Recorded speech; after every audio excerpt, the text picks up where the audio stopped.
గత కొంతకాలంగా పెరుగుతూ వచ్చిన బంగారం ధరలకు ఒక్కసారిగా ఇప్పుడు బ్రేకులు పడుతూ ఉన్నాయి.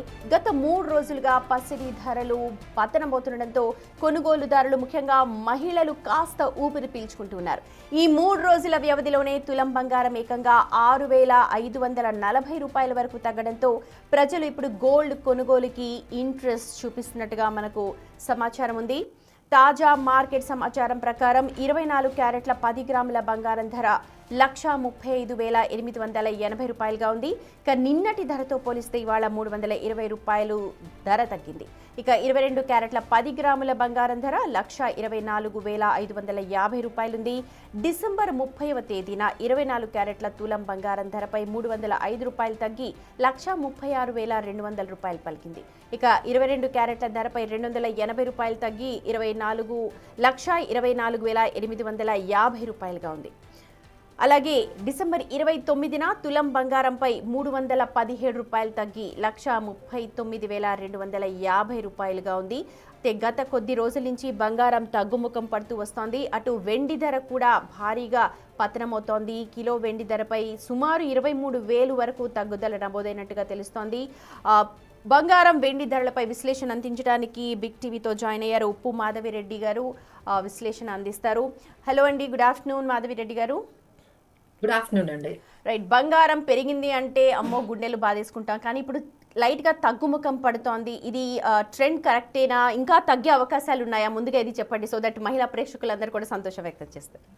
యా అండి. సో ఆల్మోస్ట్ అంటే బంగారం మనకి 70% దాదాపుగా ఈ ఇయర్‌లో 2025లో పెరిగిందండి. సో 70% అనేది అసలు ఎప్పుడు ఇంతలాగా పెరగలేదు. So definitely it was expected. ఒక ప్రాఫిట్ బుకింగ్ అనేది బాగా కనిపించిందండి. దానికి మెయిన్ రీజన్ ఎవరైతే ఈటీఎఫ్స్‌లో పెట్టుకున్నారో, ఈ ఫ్యూచర్స్ ఆప్షన్స్‌లో ద్వారా మనకి ఈ ఎంసీఎక్స్ ద్వారా కొంచెం ట్రేడింగ్ చేస్తున్నారో వాళ్ళందరూ కూడా కొంచెం ప్రాఫిట్ బుక్ చేసుకుందాము, లేదు లాస్ట్ 2 ఇయర్స్ నుంచి, లాస్ట్ 1 ఇయర్ నుంచి హోల్డ్ చేసిన వాళ్ళందరూ కూడా ప్రాఫిట్ బుక్ చేస్తున్నారు. సో అది మనకి ఒక రీజన్‌గా కనిపిస్తుంది. ఇంకోటి ఏంటంటే జియో పొలిటికల్ టెన్షన్స్ కొంచెం ఈజ్ అయినట్టుగా, అంటే ఏదైతే యుక్రెయిన్‌లో అవి జరుగుతూ ఉన్నాయో, యూఎస్ ప్రెసిడెంట్ అయిన so he is concerning some kind of అక్కడ ఏదైనా పీస్ టాక్స్ ఈ జియో పొలిటికల్ టెన్షన్స్ తగ్గించడానికి. సో అది మనకి కొంచెం బాగా యూజ్ అయిందండి. దానివల్ల కూడా ఈ ఎప్పుడైతే జియో పొలిటికల్ టెన్షన్స్ తగ్గుతాయో కొంచెం గోల్డ్ అనేది రిస్క్ తగ్గుతుంది. కాబట్టి ఈ సేఫ్టీ హెవెన్ అయిన గోల్డ్ మీద నుంచి కొంచెం ప్రాఫిట్ బుకింగ్ అయితే కనిపిస్తుందండి. ఇంకా అన్నిటికన్నా మెయిన్ రీజన్ ఏంటంటే everyone is moving towards holidays. ఎందుకంటే ఇప్పుడంతా కూడా January 1st వరకు, అంటే ఇప్పుడు ఈ గోల్డ్ అండ్ సిల్వర్ ఇవన్నీ మెయిన్ ట్రేడింగ్ అయ్యేది international market, New York stock exchange ఇలాంటి వాటిల్లో, అది లండన్ స్టాక్ ఎక్స్చేంజ్ లో ఇక్కడ హ్యూజ్ గా ట్రేడ్ అవుతూ ఉంటుందండి. అంటే ప్రైస్ కూడా డిసైడ్ అయ్యేది ఇంటర్నేషనల్ మార్కెట్ లో. గోల్డ్ అండ్ సిల్వర్ ప్రైజెస్ అనేవి మనకి ఎంసీఎక్స్ ద్వారా మనకి అర్థమవుతూ ఉంటాయి. బట్ అక్కడ మేజర్ గా అందరూ కూడా హాలిడేస్ కి వెళ్ళడంతో అక్కడ కూడా వైండ్ అప్ పొజిషన్స్ చేసుకొని ప్రాఫిట్ బుక్ చేసుకొని వెళ్ళిపోతూ ఉన్నారు. కాబట్టి మనకి ఈ విధంగా ఒక్కసారిగా డ్రాప్ అనేది కనిపించింది. ఇంకోటి ఏంటంటే ఎప్పుడు లేనంతగా ఇంత హ్యూజ్ ర్యాలీ రావడంతో మనకి ఏమైందంటే మార్జిన్స్ పెంచేశారండి. అంటే మనం ఫ్యూచర్స్ మార్కెట్ లో ఒకటి మనం తీసుకోవాలి, ఒక కాంట్రాక్ట్ తీసుకోవాలంటే మార్జిన్ ఇప్పుడు 30-40% పెంచారనమాట. సో దానికి తగ్గట్టుగా ఎక్కడైతే మనీ అవైలబుల్ గా లేదో వాళ్ళందరూ కూడా లిక్విడేట్ చేసేసి క్లోజ్ చేసుకుని వెళ్ళిపోవాల్సిన పరిస్థితి వస్తుంది. ఎందుకంటే ఇంత వాల్టిలిటీ ఉండేటప్పుడు మార్జిన్స్ పెంచారు. ఈ మార్జిన్స్ మెయింటైన్ చేయలేక ఇక కొంతమంది క్లోజ్ చేసుకుని వెళ్ళిపోతున్నారు. అందుకని మీకు సడన్ డ్రాప్ అనేది కనిపించిందండి. This is some kind of technical, లేకపోతే ప్రాఫిట్ బుకింగ్, సమ్ పాజ్ అనే అనొచ్చు. కరెక్షన్ అనుకోవచ్చా, లేకపోతే ఇంకా కరెక్షన్ కి టైం ఉందా? లేదండి, కరెక్షన్ అనే మనం చెప్పొచ్చు అండి. టు సమ్ ఎక్స్టెంట్ ఇంత హ్యూజ్ ర్యాలీ వచ్చిన తర్వాత కొంచెం కరెక్షన్ అయితే ఎవరైనా ఎక్స్పెక్ట్ చేస్తారు ఈ లెవెల్లో. నేనైతే జస్ట్ పాజ్ అనేది, నేనైతే వర్డ్ కరెక్షన్ కన్నా పాజ్ అనే వర్డ్ అయితే నేను పాజ్ అనేది, అంటే ఇక్కడ ఏంటంటే కన్సాలిడేట్ అవుతుందండి. ఎందుకంటే ఒకేసారి పెరిగింది కాబట్టి సో కరెక్ట్ ప్రైస్ అనేది వస్తుంది. ఎందుకంటే దేర్ ఆర్ మెనీ రీజన్స్. అసలు ఇంత హ్యూజ్ ర్యాలీ అంటే మనకి సిల్వర్ కూడా అండి ఆల్మోస్ట్ 140% ఈ ఇయర్ లో 150% వరకు మనకి హ్యూజ్ సిల్వర్ పెరిగింది. అసలు మెటల్స్ అన్ని కూడా ఒక ర్యాలీలో ఉన్నాయండి. సో దానికి ఒక్కసారిగా బ్రేక్ అనేది పడింది. ఎందుకంటే ఈ మెటల్స్ అన్ని కూడా బేస్డ్ ఆన్ ది సమ్, అంటే every metal has its own news అంటే ఎగ్జాంపుల్ గోల్డ్ అనుకోండి. దానికి ఏంటంటే ఎకనామిక్ కన్సర్న్స్ గానీ, లేకపోతే జియో పొలిటికల్ టెన్షన్స్ గానీ, వార్స్ గానీ ఇవన్నీ కొంచెం తగ్గుముఖం పట్టాయి అంటే గోల్డ్ అనేది మళ్ళీ నార్మల్ స్టేజ్‌కి వచ్చేస్తుంది. అక్కడి నుంచి ఇన్వెస్ట్‌మెంట్స్ అన్నీ తీసుకొని హ్మ్. మళ్ళీ ఈక్విటీ మార్కెట్స్‌లోని సేఫ్‌గా వేరే మార్కెట్స్‌లోని పెట్టుకుంటూ ఉంటారు. So, this is what is happening with the gold. అదే సిల్వర్ అనుకోండి ఇండస్ట్రియల్ ప్రొడక్షన్‌కి కావాల్సినది అవైలబుల్‌గా మనకి మనకి సప్లై అనేది ఉందనుకోండి, ఒక్కసారిగా సిల్వర్ అనేది డ్రాప్ అయిపోతుంది. లేదు హ్మ్. ఇండస్ట్రియల్ డిమాండ్ తగ్గిందనుకోండి, సిల్వర్ ఒక్కసారిగా డ్రాప్ అయిపోతుందండి. బట్ గోల్డ్‌కి, సిల్వర్‌కి ఏంటంటే గోల్డ్ స్టేబుల్‌గా ఉంటుంది. భయపడాల్సిన అవసరం లేదు.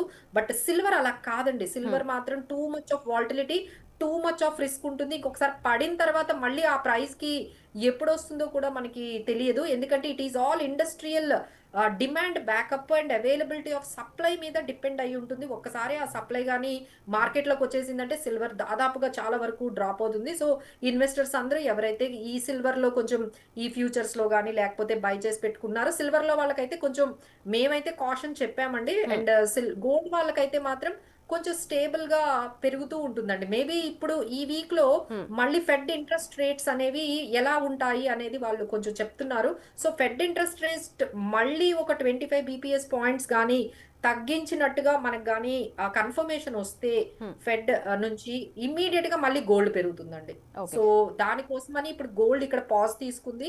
ఆ పర్టిక్యులర్ ఏదైతే న్యూస్ ఉందో ఫెడ్ ఇంట్రెస్ట్ రేట్ తగ్గిస్తుందా? తగ్గించదా? అనే ఇన్ఫర్మేషన్ మనకి ఈ వీక్‌లో కన్ఫర్మేషన్ వస్తుందండి. సో, మీరన్నట్టుగా ఎప్పుడైతే ఒక లాంగ్ హాలిడేస్ అంటే క్రిస్మస్ హాలిడేస్, న్యూ ఇయర్ ఈవ్ ఉంది. అవునండి. అవును. ట్రాన్సాక్షన్స్ కూడా తక్కువున్నాయి. అలాగే ఫెడరల్ అవును. రిజర్వ్ వడ్డీ రేట్లపై కూడా మనకింకా ఒక క్లారిటీ లేదు అంతేండి. కాబట్టి ఈ డౌన్ ఫాల్ అని అనుకోవాలి. పాజ్. అంటే పాజ్ లాగా తీసుకుంది. ఒక్కసారి అందరూ ప్రాఫిట్ బుక్ చేసేసుకొని వాళ్ళ ఏవైతే మార్జిన్స్ ఉంటాయో అవన్నీ కూడా వాళ్ళ ఏవైతే కాంట్రాక్ట్స్ ఉంటాయో అవన్నీ కూడా క్లోజ్ చేసుకొని వెళ్ళిపోతారు. సో, ఇక్కడ మనకి ఈ విధంగా కరెక్షన్ కనిపిస్తుంది. మళ్ళీ అగైన్ మనం రైట్ పిక్చర్ చూడాలి అంటే హ్మ్. మేబీ ఒక 1, 2 వీక్స్ తర్వాత we can see the correct price of the silver and gold. Maybe within 2 weeks ఇక్కడ ఒక పాజ్ తీసుకున్నాయి. సిల్వర్ అయితే too much of volatile. But gold కొనుక్కునే వాళ్ళకి ఆల్రెడీ కొనుక్కున్న వాళ్ళకైతే అంత పెద్ద ప్రాబ్లమ్ ఏమీ లేదండి. సో, ఎవరైనా ఇది ఒక అడ్వాంటేజ్‌గా తీసుకొని ఎవరైనా గోల్డ్‌ని బై చేసుకున్న పోవాలి అనుకుంటే మాత్రం హ్మ్. మేమైతే రికమెండ్ చేస్తామండి. They okay. Can go Madhavi for Reddy it. గారు, ఎందుకంటే గోల్డ్ నార్మల్ పబ్లిక్ అంటే జనరల్ పబ్లిక్‌కి గోల్డ్, సిల్వర్ ఎంత ప్యాషన్, ముఖ్యంగా మన ఇండియన్స్‌కి ఎంత ప్యాషనో దాన్ని పొసెస్ చేయడం అంటే చాలా మందికి ఈటీఎఫ్ రూపంలో కాకుండా ఫిజికల్ గోల్డ్, ఫిజికల్ సిల్వర్ మీద ఎక్కువగా చూస్తూ ఉంటారు. సో, మీరు చెప్పే ఇన్వెస్ట్‌మెంట్ పరంగా ఏది బెటర్? ఇంకొంచెం ఆగి ఇన్వెస్ట్ చేయొచ్చా? లేకపోతే ఇప్పుడు ఇన్వెస్ట్‌మెంట్ చేయొచ్చా? ఎందుకంటే ఇప్పుడు సెక్యూరిటీస్‌లో ఇన్వెస్ట్ చేస్తున్న వాళ్ళందరూ కూడా వీటి మీదకు మళ్ళుతున్నారు చాలామంది. సేఫ్ సెక్యూరిటీ, అవును. సేఫ్ డిపాజిట్‌గా ఉంటుంది అని చెప్పి గోల్డ్. అవునండి. ఇప్పుడు పేపర్ అసెట్స్ నుంచి అంతా కూడా షిఫ్ట్ అంతా ఈ మెటల్స్ వైపు ఫిజికల్‌గా ఉండే గోల్డ్, సిల్వర్ ఇటువైపు మెటల్స్ వైపు ఇన్వెస్ట్‌మెంట్స్ అన్నీ కూడా అంటే బాండ్స్ గాని, కరెన్సీ మీద గాని నమ్మకం బాగా తగ్గిపోయిందండి. ఎందుకంటే అన్ని కంట్రీస్‌లో కూడా ప్రాబ్లమ్స్ బాగా డెట్స్ ఎక్కువున్నాయి. కరెన్సీ ఫ్లక్చుయేషన్స్ ఎక్కువున్నాయి. సో, మానిటరీ పాలిసీస్ కన్సర్న్స్ ఉన్నాయి. వీటన్నిటితో వాళ్ళేం చేశారంటే ఇక ఈ పేపర్ అసెట్స్ కన్నా ఇవే బెటర్ అని చెప్పి ఈసారి బాగా అంటే not only gold, silver, copper, aluminium, lithium అసలు కరెక్ట్. అన్ని మెటల్స్ కూడా చాలా వరకు ర్యాలీ అనేది మనం చూసామండి. This is kind of transformation conversion of అని. సో, బట్ నార్మల్ పర్సన్‌కి అర్థమయ్యేటట్టుగా ఇప్పుడు ఏం చేయాలి అంటే మేమెప్పుడు చెప్తామండి గోల్డ్ అనేది కూడా ఎప్పుడు మీరు స్టేబుల్‌గా మనకి పెరుగుతూ ఉంటుంది. తగ్గింది అంటే మనం కొంచెం కొనుక్కోవాలండి. అంటే ఎగ్జాంపుల్ ఒకేసారి కొనుక్కోకూడదు. హ్మ్. గోల్డ్‌ని కూడా మనం ఒక్కొక్క ట్రాన్సెస్‌లో, ఒక్కొక్క స్టేజెస్‌లో, ఒక్కొక్క ప్రైజెస్‌లో మీరు అక్యుములేట్ చేసుకోవడం వల్ల మీకు చాలా వరకు స్టేబుల్‌గా మంచి అంటే లాంగ్ క్రియేషన్ రన్‌లో ప్రాఫిట్స్ ఉంటాయి. అంటే మంత్లీ ఇన్వెస్ట్‌మెంట్ కావచ్చు. అలా కొంచెం కొంచెం అవునండి. అవునండి. కొనుక్కోవాలి. ఎప్పుడైనా ఇప్పుడు మీరు ఈ సిట్యుయేషనే చూడండి. ఒక్కసారిగా గోల్డ్ తగ్గింది గదా! సో, కొనుక్కునే వాళ్ళు ఎవరైనా ఉంటే ఇప్పుడు కొనుక్కోవచ్చు. మళ్ళీ ఇంకొంచెం పడింది అనుకో ఇంకొంచెం కొనుక్కోండి. So, this is how you need to have the strategy for the gold. మేమేం చెప్తామంటే ఎప్పుడు క్రాష్ అయినా గోల్డ్‌లో మీరు కావాలని ఆ టైంలో కొంత మళ్ళీ పడిందంటే మళ్ళీ కొంత ఇలా చేయండి. బట్ సిల్వర్‌లో మాత్రం అలా చేయకూడదండి. Silver has different kind of risk. ఒక్కసారి అది అవైలబుల్‌గా వచ్చేసింది. ఇండస్ట్రియల్ ప్రొడక్షన్ పెద్దగా లేదు. దానికి కొంచెం డిమాండ్ తగ్గిందంటే మళ్ళీ ప్రైజెస్ అనేవి పైకి రావడం ఉండదు. So, need to be very అంటే ఎవరైనా రిస్క్ టేకింగ్ ఎబిలిటీ బాగా ఉంది అంటేనే మనం సిల్వర్ వైపు ఎళ్ళాలండి. వద్దు మేడం మాకు స్టేబుల్‌గా ఉండాలి. మాకు హ్మ్. పెద్దగా మాకు రిస్క్ వద్దు అనుకునే వాళ్ళందరూ కూడా గోల్డ్ వైపు ఉండండి. మేడం మేము రిస్క్ తీసుకుంటాము, మేము అనుకునే వాళ్ళు మాత్రమే ఈ సిల్వర్ ప్రైస్‌లో వైపు, ఇతర మెటల్స్ వైపు చూడాలి. ఎంట్రీ చేసుకోవాలి. మాధవిరెడ్డి గారు, నార్మల్గా ఇప్పుడు ఈ పెరుగుతున్న ట్రెండ్స్తో ఇతర యూట్యూబ్స్ కావచ్చు, లేకపోతే సోషల్ మీడియాలో అసలు ఇంత అయిపోతుంది అంత అయిపోతుంది అని చెప్పి ఉదరగొట్టేస్తున్నారు, ఇప్పుడే కొనుక్కోండి అని చెప్పి ఉదరగొట్టేస్తూ ఉన్నారు. మీ అనుభవంతో ఏం చెప్తారు? సో డెఫినెట్లీ నాట్ అండి. వాళ్ళు చెప్పినట్టుగా మళ్ళీ గోల్డ్ ₹1,00,000కి వచ్చేస్తది, 1,20,000కి వస్తుందంటే I don't think so. That is not correct అండి. ఎందుకంటే 2026లో కూడా గోల్డ్ అంటే మీరు గమనించారో లేదో లాస్ట్ 2 ఇయర్స్ నుంచండి. అంటే మనకి 23, 24, 25లో కూడా gold is highest performing asset class అయింది. అంటే 30%, 40% ఈ ఇయర్ అయితే 70% వరకు గోల్డ్ రిటర్న్స్ వచ్చింది. So this is what we are expecting in 2026లో కూడా కొంచెం మంచి రిటర్న్సే గోల్డ్ నుంచి రావచ్చు అనేది. ఎందుకంటే ఇంకా అన్సర్టనిటీస్ అనేవి కంప్లీట్‌గా పోలేదండి. ఐదర్ మనకి ఈ పర్టిక్యులర్ ఏదైతే ఈ వార్స్ ఉన్నాయో, లేకపోతే ఈ అన్సర్టనిటీస్ ఉన్నాయో, లేకపోతే మనకి ఈ అంటే డాలర్ డీడాలరైజేషన్ అండి. అంటే డాలర్ మీద నమ్మకం అనేది బాగా తగ్గిపోతోంది. సో దానికి ఇంకొక ఆల్టర్‌నేటివ్ గోల్డ్ లాగే అందరూ ఇన్వెస్ట్ చేస్తున్నారు సెంట్రల్ బ్యాంక్స్. ఇక అప్పట్లో ఫిజికల్‌గా మీరు చెప్పినట్టుగా మన ఇండియాలో కూడా అండి, ఫిజికల్‌గా గాకుండా ఇక్కడ కూడా అవేర్‌నెస్ బాగా పెరిగింది. గోల్డ్‌లో ఈటీఎఫ్స్ బాగా ఇన్వెస్ట్ చేస్తున్నారు. అంటే 25 టైమ్స్ పెరిగింది అంటే మీరు అర్థం చేసుకోవచ్చు. ఏ విధంగా గోల్డ్‌లో ఈటీఎఫ్స్ ద్వారా అందరూ బై చేస్తున్నారో. సో దీనివల్ల డిమాండ్ ఎక్కడ తగ్గిపోతుంది చెప్పండి? అందరూ బై చేస్తున్నారు గదా! So there is no point of getting down the gold. But silver అయితే need to be very cautious అండి. మీరన్నట్టుగా లేకపోతే బయట యూట్యూబుల్లో చెప్తున్నట్టుగా అంతంత అయితే మాకు కరెక్షన్స్ అయితే ఏమీ కనిపించట్లేదు. So we have still the target of 1,50,000 for the gold. Okay. అంటే తగ్గితే మహా అయితే ఎంత వరకు తగ్గొచ్చు? పెరిగితే ఎంత మేర పెరిగేది? 2026 సో దేర్ ఈజ్ ఏ అంటే సపోర్ట్ లెవెల్ అయితే 1,25,000, 1,30,000 ఇలా 120, 130 ఈ మధ్యలో సపోర్ట్ అనేది మనకి ఎక్కువగా కనిపిస్తుంది. అలానే ఇప్పుడు మీరు చూసారు కదా గోల్డ్ ఎప్పుడైతే 1,50,000 ఇలా దగ్గరకి 1,40,000 రాగానే కొంచెం ప్రాఫిట్ బుకింగ్ కనిపిస్తుంది. బట్ ఇట్ మే హ్యావ్ అంటే మీరు అనుకున్నట్లుగా ఒక 1,25,000, 30 అనేది మంచి సపోర్ట్ లెవెల్ అండి. సో ఎవరికైనా 1,20,000కి 1,25,000 if any possibility is there please buy the gold at these prices. Madhavi Reddy గారు, నార్మల్గా జనరల్గా ఇప్పుడు స్టార్ట్ చేయాలనుకున్న వాళ్ళకి కూడా కరెక్ట్ టైమే అంటారా? ఇన్వెస్ట్మెంట్ పర్పస్గా ఇవన్నీ సరే, సిల్వర్ పక్కన పెట్టేస్తే రిస్క్ ఎక్కువ తీసుకునే వాళ్ళే దాని మీద వెళ్ళాలంటున్నారు. బట్ గోల్డ్ అనేది బాగా పెరిగిపోతోంది, లేకపోతే ఇప్పుడు బాండ్స్లో కానీ లేకపోతే ఎందులో అయినా పెట్టాలి అనుకున్న వాళ్ళకి is it a correct time to invest? So definitely yes అండి. బట్ పెట్టే విధానం అనేది మారాలండి. ఇంకా మారాలి. మేము చెప్తూనే ఉన్నాము. ఫిజికల్‌గా వెళ్ళి మీరు ఆర్నమెంట్‌గా వెళ్ళి గోల్డ్‌ని అదే ఇన్వెస్ట్‌మెంట్ అనుకోని చాలామంది చాలా మనీ అనేది పోగొట్టుకుంటున్నారు. సో మీరెళ్లి షాప్‌లోకి వెళ్ళి ఒక ఆర్నమెంట్ కొనుక్కోవడం వల్ల దానివల్ల 20% ఆల్రెడీ అక్కడ పోతోంది కదండీ! మీరు ఆర్నమెంట్ కొన్నారంటే వాళ్ళ జీఎస్టీ ద్వారా లేకపోతే తరుగని చెప్పి మీకు 20% అక్కడే తగ్గిచ్చేస్తున్నారు. సో అది ఎట్లా ఇన్వెస్ట్‌మెంట్ అవుతుందండి? ₹1,00,000 మీరు పట్టుకెళ్తే 80,000 గోల్డే మీకొస్తే దాన్ని ఇన్వెస్ట్‌మెంట్ ఎట్లా అంటారు? So that is not investment అండి. గోల్డ్‌లో మీరు ఇన్వెస్ట్‌మెంట్ పెట్టారంటే గోల్డ్ ఈటీఎఫ్స్ పెట్టండి. ఇంకోటేంటంటే ఇక ఈ మార్కెట్‌లో లేకపోతే యూట్యూబుల్లో, ఈ ఛానెల్‌లో ఈ చెప్పే ఈ నాయిస్ అంతా పక్కన పెట్టేసి ఒక స్ట్రాటజీ.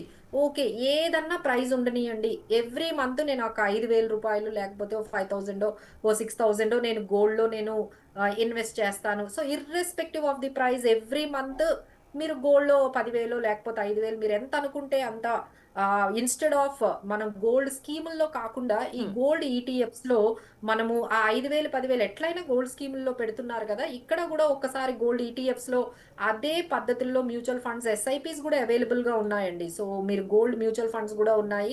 ఎస్ఐపీస్ ద్వారా కూడా ఎవ్రీ మంత్ గోల్డ్‌లో 10,000 పెట్టుకుంటూ వెళ్ళండి. So there is no problem. You should leave all these noises.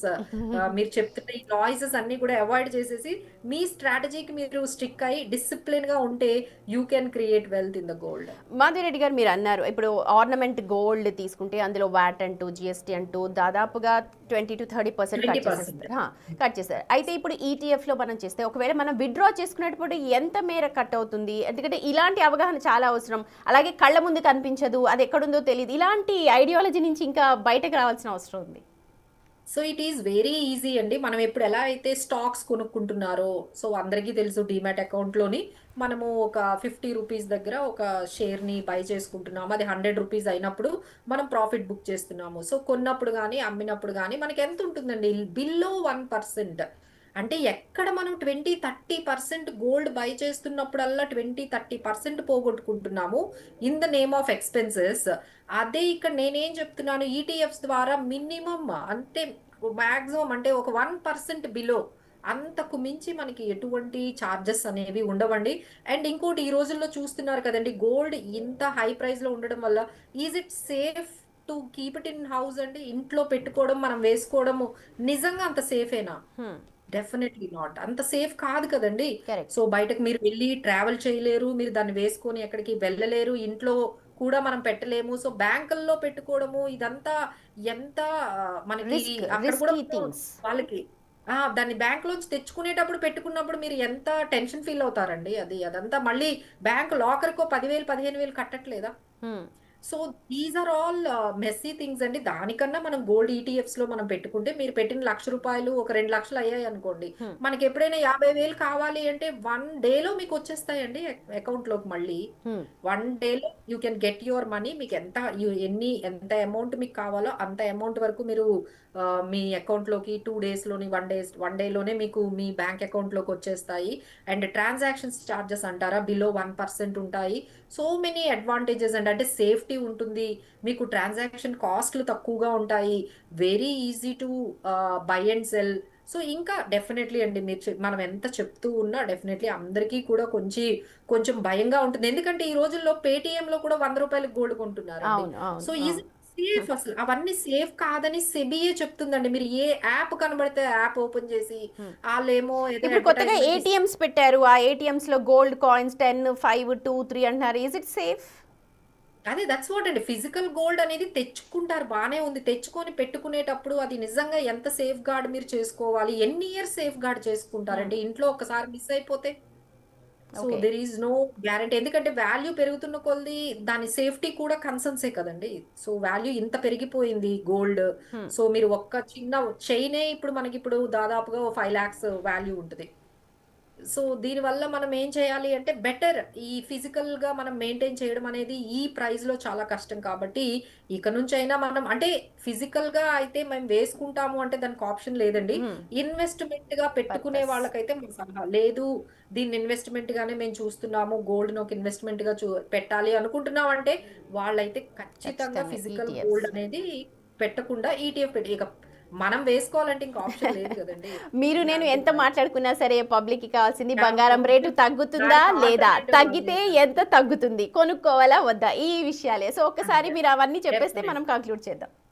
అంతేనండి. ఒక్కసారి తగ్గింది అంటే ఇప్పుడు అంటే మీరు ఒక మ్యారేజ్ మీకు ఇంట్లో ఒక ఫ్యామిలీలో ఒక మ్యారేజ్ ఉంది. ఒక 50 గ్రాములు కొనాలి, లేకపోతే 60 గ్రాములు కొనాలి అనుకునే వాళ్ళకి ఈ స్టేజ్‌లో కొంత కొనుక్కోండి. మళ్ళీ ఏమైనా పడిందంటుంటే ఇంకొక 20 గ్రామ్స్, 30 గ్రామ్స్ అట్లా మీరు బై చేసుకోండి. సో ఈ ట్రాన్సాక్షన్ అంటే ఇది ఒక ఆపర్చునిటీ అనుకోని మనం బై చేసుకోవచ్చు. అంటే ఇంకొంచెం అంతా ఒకటేసారి మనకేమైనా కాకుండా దశలుగా జస్ట్ ఒక దశలు 50 కావాలంటే 20, కొనుక్కోండి. 20 అట్లా. ఓకే. అలా చేయండి. అలా ఎందుకంటే ఈ ఆపర్చునిటీ మిస్ అవ్వద్దు గదా! ఇప్పుడు ఆల్రెడీ తగ్గింది గదా! హ్మ్. సో ఇంకా ఒకవేళ తగ్గితే మళ్ళీ ఇంకొక 20 గ్రామ్స్ అలాగా దశల ఇంకొంచెం వారీగా 20 కొనుక్కోవడం the grams. Better option. Better option అండి. ఇప్పుడు ఈ కరెక్ట్. డౌన్ ఫాల్ ర్యాలీ మీరన్నట్టుగా ఈ వారం రోజులు వెయిట్ ఉంటుందా? అదేనండి. అంటే ఇక్కడి నుంచి మనకి ఫెడ్ ఇంట్రెస్ట్ రేట్స్ మళ్ళీ ఇప్పుడు ఫెడ్ ఇంట్రెస్ట్ రేట్స్ మనకి ఒక న్యూస్ వచ్చింది. Let's say example interest rates అస్సలు మార్చలేదు. హ్మ్. యథాతథంగా ఉంచారు అనే న్యూస్ వచ్చిందనుకోండి గోల్డ్ మళ్ళీ పడుతుంది కదా! కరెక్ట్. So okay. మనకి అసలు అదేం డిక్లేర్ చేస్తారో తెలియదు కదండీ! ఇప్పుడు ఫెడ్ ఇంట్రెస్ట్ రేట్స్ మళ్ళీ ఆహ్, తగ్గించారనుకోండి గోల్డ్ మళ్ళీ పెరుగుతుంది. హ్మ్. తగ్గించలేదు మేము యథావిధంగానే ఇంట్రెస్ట్ రేట్స్‌ని పెడుతున్నాము. మేము దాంట్లో ఎటువంటి మార్పులు చెయ్యట్లేదు అని యూఎస్‌లో ఫెడ్ ఇంట్రెస్ట్ రేట్స్ నుండి మనకి న్యూస్ ఒస్తే హ్మ్. డెఫినైట్‌లీ గోల్డ్ అనేది ఇంకొంచెం తగ్గుతుందండి. ఓకే. So fine. ఇది ఈ ఇన్ఫర్మేషన్ ఈ యాహ్! ఇన్ఫర్మేషన్ వరకు కొంచెం వెయిట్ చేయాలి. ఈ ఇన్ఫర్మేషన్ వచ్చేటప్పటి వరకు గోల్డ్ అనేది కొంచెం వాలటిలిటీ అనేది చాలా ఉంటుంది. ఎందుకంటే అందరూ కూడా ప్రాఫిట్ బుక్ చేసుకుంటారు కదండీ. ఎందుకంటే ఏమవుతదో తెలియదు కదా! పడిపోతుందేమోనని మీకు తెలుస్తున్నప్పుడు don't you book the profit. మనం కొంచెం కరెక్ట్. ప్రాఫిట్ బుక్ చేసుకొని వెయిట్ చేస్తాం కదా! హ్మ్. సో ఇప్పుడు అదే ఖచ్చితంగా జరుగుతుందండి. అందరూ ప్రాఫిట్ బుక్ చేసుకొని వెయిట్ చేస్తున్నారు. ఎప్పుడైతే ఆ న్యూస్ వచ్చిందో మళ్ళీ కొనడం అనేది స్టార్ట్ అవుతుంది. బేస్డ్ ఆన్ థాట్ ఇన్ఫర్మేషన్ అంతే. రైట్ అండి. Thank you so much Madhavi Reddy గారు, మాతో జాయిన్ అయినందుకు అండ్ ఇన్ఫర్మేషన్ షేర్ చేసుకున్నందుకు థ్యాంక్స్ ఎ లాట్. రైట్, అది మాధవిరెడ్డి గారు చెప్తూ ఉన్నారు. ఇప్పుడు కరెక్ట్ టైం కొనుక్కోవడానికి కొనుక్కోండి. ఇంకా పడితే ఒకవేళ మీకు ఎంత అవసరం ఉందో అంత మేరే కొనుక్కోండి. ఒకవేళ నిజంగా మీరు బిజినెస్ చేయాలనుకుంటే, లేకపోతే అందులోంచి మీరు ప్రాఫిట్స్ తీసుకోవాలనుకుంటే మాత్రం ఆర్నమెంట్ రూపంలో కాదు, ఈటీఎఫ్ రూపంలో పెడితే మీకు మెజారిటీ ప్రాఫిట్స్ వస్తాయని చెప్పి అభిప్రాయం వ్యక్తం చేస్తున్నారు.